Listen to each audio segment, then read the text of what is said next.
déjeme presentar a dos amigos de la casa, porque ya se armó la mesa de diálogo para hablar de los temas más importantes, de los temas más candentes en este momento. Saludo con mucho gusto al maestro Jesús Lemus, periodista independiente, escritor, autor de El Licenciado, y sobre todo, ahora me va a servir mucho lo que he leído de su más reciente libro, Jaque a Peña Nieto y su imperio de corrupción, si es que Ildefonso Guajardo, el exsecretario de Economía, sale para la entrevista sin censura. Querido Jesús, ¿cómo estás? Te saludo con mucho gusto. A la distancia, siempre un gusto y un placer poder estar aquí con tu audiencia y en este público tan amoroso que siempre nos acoge bien. Te mando todo mi cariño, maestro. Oye, pues ¿por qué no le damos una idea a la gente del pasado? Nada más, danos algunos datos, algún contexto, en caso de que salga Ildefonso Guajardo para la entrevista en Sin Censura, de lo que nos dejó el sexenio de Peña Nieto y su imperio de corrupción. Él como secretario de Economía creo que nos puede aportar mucho a las críticas y a los cuestionamientos que tengamos desde estas trincheras independientes, querido Jesús Lemus. Pues comentarle a la audiencia, mi querido Vicente, como tú ya bien lo refieres, comentarle lo que también se señala en el libro Jaque a Peña Nieto y de Ildefonso Guajardo, pues había nadado de muertito hasta ahora, se le había considerado pues nada más como un personaje más del gobierno de Enrique Peña Nieto, pero en realidad es parte del cerebro, parte de la maquinaria de la corrupción que permitió que el gobierno pasado, el de Peña Nieto, pues entregara prácticamente la economía nacional a grupos de empresarios particulares, y Ildefonso Guajardo, como secretario de Economía, pues es el responsable prácticamente de la entrega de la riqueza nacional mexicana, concretamente de la minería, a las empresas transnacionales. Él es el gran beneficiario de haber puesto a disposición de los grandes grupos empresariales del sector minero. Nomás hablando del sector minero, mi querido Vicente, no nos metamos en otras honduras. Con eso nada más tenemos tela de donde mucho cortar, porque él y Ildefonso Guajardo fue el autor intelectual de la entrega de más de 14,000 contratos para la explotación minera de todo el país, y pues por supuesto que fueron contratos oscuros, fueron contratos que se dieron a las empresas transnacionales, principalmente mineras norteamericanas y canadienses, que se quedaron con toda la riqueza del oro, con toda la riqueza de la plata, con toda la riqueza que significa el carbón, el hierro, el cobre, pues que hay en el subsuelo mexicano, y que gracias a este señor, a Ildefonso Guajardo, pues hoy prácticamente estas mineras tienen concesiones por 50, 60 años, que van a beneficiarse únicamente ellos y que van a quitarle a los mexicanos concretamente toda la riqueza de la que gozamos. Muy bien, pues también saludo en esta mesa de diálogo al doctor Jesús López Almejo, tu profe de RI, y en esta mesa de diálogo que va a dejar pues la víbora chillando. ¿Cómo estás, profe? Te saludo con mucho gusto. Hola, mi querido Vicente, muy contento de estar en Sin Censura como cada semana. Saludo a mi queridísimo Jesús Lemus y un abrazo para todo el equipo de Sin Censura. Oye, profe, pues a ver, de una vez, así a quemarropa, el INE, el Instituto Nacional Electoral, ahora le está ordenando, entre comillas, obviamente, al presidente Andrés Manuel López Obrador que no hable de la revocación de mandato. Ahora resulta, para que vean que el INE, pues, es todo menos un árbitro imparcial. Sin duda alguna, Vicente, estamos atestiguando algo surrealista. Surrealista porque al menos antes el INE cuidaba las formas, y digo al menos porque trataban, ¿no?, en el discurso público. Ahora son abiertamente un partido de oposición más, y me parece desde esa perspectiva que algo debiera suceder de manera contundente con este órgano supuestamente autónomo, supuestamente independiente, pero que cada vez lo vemos más vinculado a los partidos de oposición y a las voluntades empresariales que hablan de fortalecer la sociedad civil organizada y los órganos ciudadanos, siempre y cuando esos órganos ciudadanos, pues como lo vemos ahora, aprovechen todos los recursos y todos los espacios para golpetear al gobierno en turno. Me parece que es ilógico y es ridículo que el principal, digamos, sujeto político que va a contender contra sí mismo no puede hablar de ese fenómeno en un contexto en donde justamente debería rendir cuentas abiertamente, públicamente, y que la gente tome su criterio. Sin embargo, lo que vemos acá es que la misma oposición que históricamente ha venido diciendo que el presidente López Obrador se resquebraja. Hoy salió un artículo pedorro en el Pasquín Inmundo, en el Reforma, diciendo que la 4T no va a ganar o se va a resquebrajar para el 2024. Y bueno, pues no pude más que carcajearme, porque justamente si algo le temen, si algo le tienen miedo, es a que el presidente López Obrador cada vez camina más sólido y cada vez tiene más apoyo para su persona y para su proyecto político. Entonces, me parece que el INE hace muy mal en tratar de negar una realidad evidente que, Vicente, justamente aprovechando, y de ahí la visión de este estadista llamado Andrés Manuel López Obrador, aprovechando que tiene un gran capital político, intenta poner un antecedente que va a ser muy importante para las generaciones venideras. Presidente que en adelante no pueda tener conexión con el pueblo y no trabaje para el servicio público, que es la razón de ser del Estado, que se vaya, no lo queremos 3 años. Obviamente a López Obrador, si lo apoyan 7 de cada 10 personas, obviamente,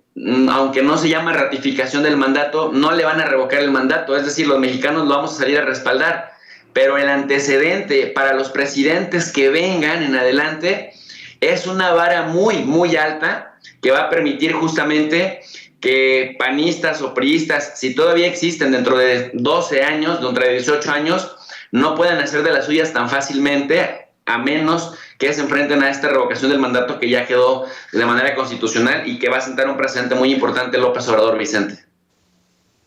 Así es. Profe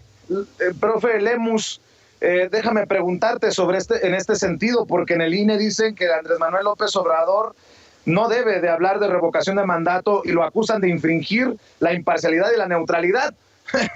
de risa loca cuando Lorenzo Córdoba asegura que le han ofrecido ser candidato en el 2024 y lo ha rechazado. Bueno, no vamos muy lejos. Hace un par de días entrevisté aquí a Gabriel Cuadri y le pregunté y me dice, es que no quiere. Pues seguramente los de Va por México fueron los que le ofrecieron a Lorenzo Córdoba esa candidatura, lo que confirmaría que en este sentido el que no ha sido imparcial y el que no ha sido neutral es el árbitro, profe Jesús Lemus. Así es, mi querido Vicente, tal como lo dice mi querido tocayo y amigo, a quien abrazo también a la distancia, Jesús López Almejo, pues creo que lo que el INE está previendo, bueno, concretamente desde el señor Córdoba, lo que está previendo es que no quiere que se establezca esa vara tan alta que está poniendo el presidente López Obrador para los que en lo sucesivo lleguen a la presidencia de la República. Imagínate que la revocación del mandato se le hubiera establecido a Vicente Fox o al carnicero de Michoacán o a Enrique Peña Nieto, no habían terminado sus sexenios. Entonces, el planteamiento histórico del presidente López Obrador, que ahora pues, ya ha quedado de manera formal dentro de la Constitución, para que en cuanto un presidente, un gobernante de México llegue a la mitad de su sexenio con una mala actuación pública, pues sin duda alguna se tendrá que ir a su casa, y eso es lo que verdaderamente creo que les preocupa a estas personas que están dentro del INE, para que no se quede la marca histórica, porque ¿qué va a pasar en el hipotético, mi querido Vicente, mi querido maestro López Almejo? ¿Qué va a pasar en los próximos años, cuando a mitad de sexenio veamos que veo muy difícil, por supuesto, que un reposicionamiento del PAN o del PRI, pero que llegara, digo, por azares del destino, ya sabemos cómo se las gastan, que llegara alguien a la presidencia de la República sin la debida visión social como con la que tiene el presidente López Obrador? ¿Qué pasaría? Que a los 3 años que no esté dando el ancho, pues por supuesto que tendríamos los mexicanos la herramienta suficiente y necesaria para decirle, ¿sabes qué? Pues muchas gracias, te despido, porque hasta aquí llegó tu encargo. Entonces, ese es el verdadero temor, mi querido Vicente. Creo que están viendo a futuro, ellos están pensando que posiblemente podrían los grupos reaccionarios volver al asalto del poder y quedarse otra vez en la presidencia de la República. Y por lo que dicen, pero le sería, por supuesto, la principal piedra en el zapato, le sería esta revocación del mandato. Por eso hay que insistir, hay que plantearlo, ven así ellos, el evitar a toda costa este ejercicio democrático en lo sucesivo, o al menos en este gobierno, porque te digo, el presidente López Obrador, que llega a este ejercicio, que estoy seguro va a llegar arriba del 65% por lo menos de popularidad. Hoy tiene el presidente de la República una popularidad del 72%, es decir, 72 de cada 100 mexicanos que les preguntas está contento y feliz de tener un presidente como López Obrador, y de repente que eso se pudiera aplicar en una próxima elección, una consulta, un plebiscito, en el que la gente le preguntaran, oye, ¿estás de acuerdo con que este funcionario continúe? Pues eso por supuesto que les afecta y eso les preocupa demasiado, por eso no les importa ir aún violando el derecho que tiene el presidente de la República, el presidente López Obrador, el derecho que tiene como cualquier ciudadano a la libertad de expresión. Le están censurando, entonces le están coartando su propia libertad, sus propios derechos, un órgano que se supone es el garante de la democracia en el país, y la democracia sin libertad de expresión pues no puede existir en ninguna parte. Eso es lo que yo alcanzo a ver, mi querido Vicente. Así es, y ahora también entrémosle a este tema, profe López Almejo. Se ha reagendado, se ha aplazado la audiencia de García Luna en Estados Unidos, ahora hasta el 15 de diciembre, mientras en México todo se niega calderónicamente. En Estados Unidos las autoridades piden incluso cuidar a los miembros del jurado, ponen en el mismo nivel a García Luna que al Chapo Guzmán. Hay que recordar solamente los detalles de ese juicio contra Joaquín Guzmán Loera, pues en ese mismo nivel la autoridad estadounidense pone al ex superpolicía de Felipe Calderón.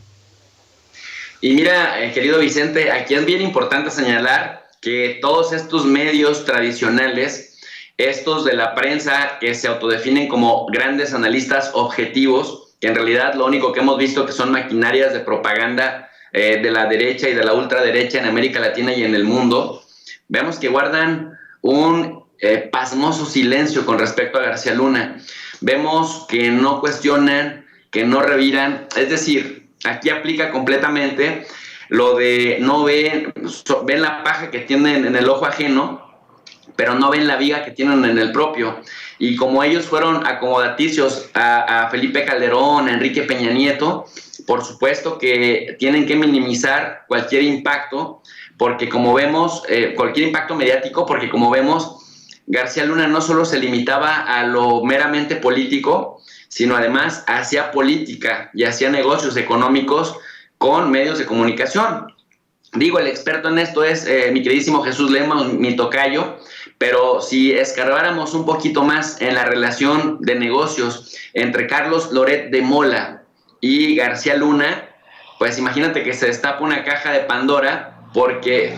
es cuestión nada más de escarbar estos intereses de funcionarios de alto nivel de la época de Felipe Calderón y de la misma familia Gómez del Campo con los medios de comunicación, para entender que una cosa es lo público y otra cosa son los negocios que se hacían bajito de la mesa. Y por esa razón, querido Vicente, pues aunque los políticos esos ya no estén vigentes y que, digamos, el escuadrón de seguridad, que más bien parecía el escuadrón de la inseguridad y de la muerte,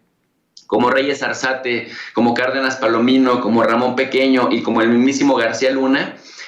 aunque pareciera que están ya sin vigencia alguna, bueno, pues sus conexiones, sus contactos siguen operando en la Fiscalía, siguen operando en algunos gobiernos ahora con bandera de Morena y siguen al frente, bueno, incluso Jesús Lemos tiene una hipótesis que me parece muy importante explorar a fondo, la relación entre el mecanismo de protección a periodistas con las compañías de seguridad que el mismo García Luna formó y que siguen trabajando en esta administración. Son cosas que se cuidan, y entonces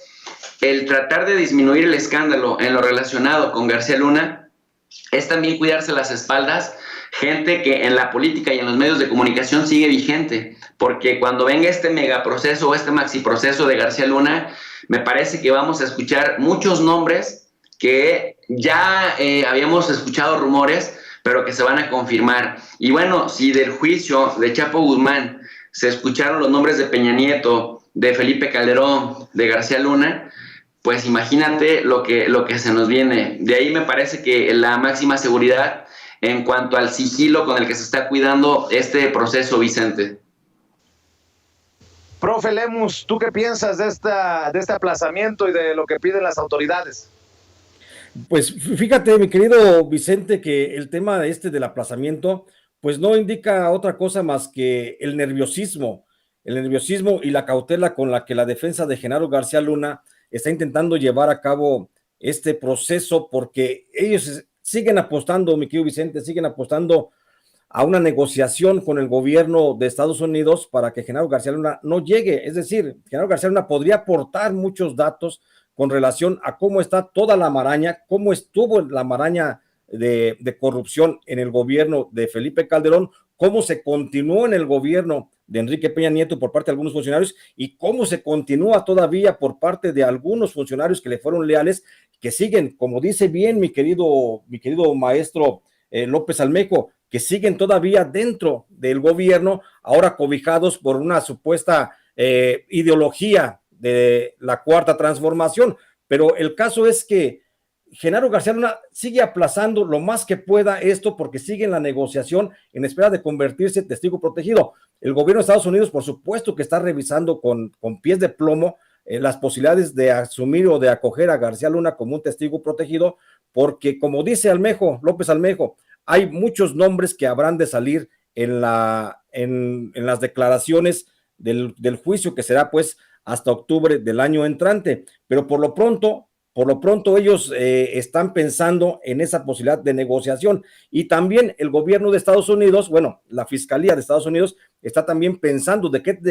qué magnitud ven la criminalidad de García Luna como para estar pensando en la seguridad del jurado. ¿Recuerdas cómo se dio la seguridad del jurado en el caso del Chapo, que ya lo mencionabas? Y ahora dicen, no será la excepción. Saben que Genaro García Luna es un hombre peligroso, saben que tiene los recursos suficientes, saben que todavía dentro del gobierno federal actual, en mandos segundos y terceros de algunas dependencias como la Procuraduría de la Fiscalía General de la República, la Secretaría de Gobernación, la Secretaría de Seguridad Pública, todavía hay muchos funcionarios que le son leales a este personaje y que podrían causar daño, por supuesto, a quienes fueran partícipes del jurado que habrá de determinar la responsabilidad penal de García Luna. Por lo pronto también hay que recordar la cercanía de Genaro García Luna, de los nombres que todavía se pueden ventilar en el próximo juicio, donde sin duda alguna el principal nombre, hay dos nombres que van a llamar por supuesto la atención y que eso mantiene a Estados Unidos un tanto preocupados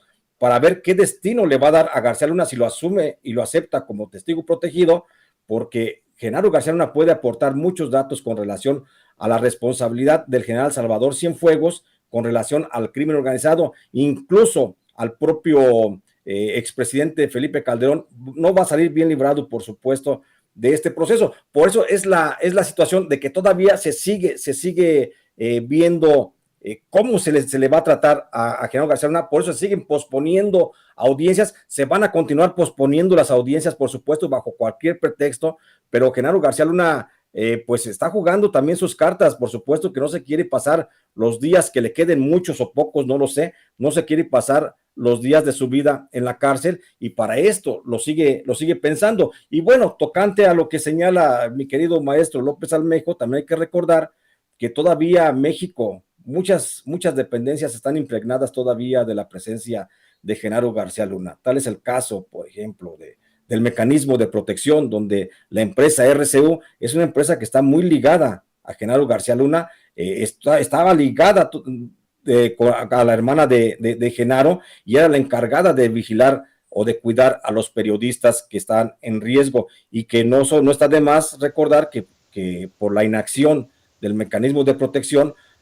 aún dentro de la actual administración ha habido ejecuciones de periodistas que deberían estar protegidos, pero que finalmente fueron asesinados. Entonces son cosas que hay que ir también pensando, y hay que ir considerando de por qué Genaro García Luna va a seguir posponiendo, porque él está aspirando justamente a la negociación con Estados Unidos. Y es que en contra de García Luna juegan las poderosas declaraciones de varios de los miembros del crimen organizado,